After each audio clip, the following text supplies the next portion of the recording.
The Spanish Inquisition, a chilling chapter in European history, stands as a stark reminder of the perilous intersection of religious zealotry and political ambition. Established in 1478 by the Catholic monarchs Ferdinand II of Aragon and Isabella I of Castile, this tribunal was ostensibly created to combat heresy within their newly unified kingdom.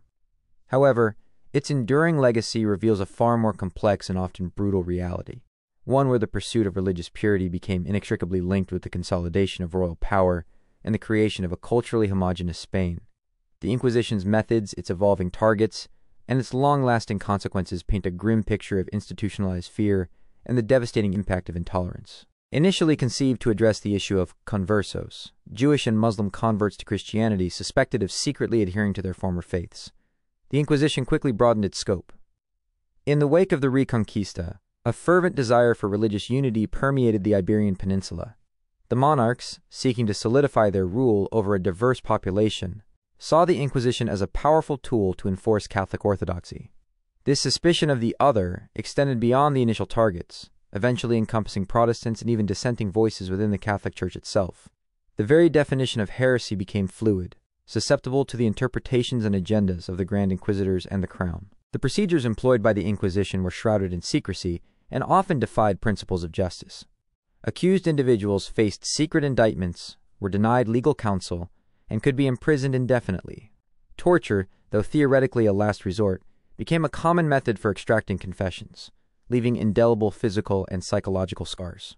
The culmination of these proceedings was the public spectacle of the auto de fe, a carefully orchestrated ceremony of judgment and sentencing. Those deemed unrepentant were often handed over to secular authorities for execution, most commonly by burning at the stake.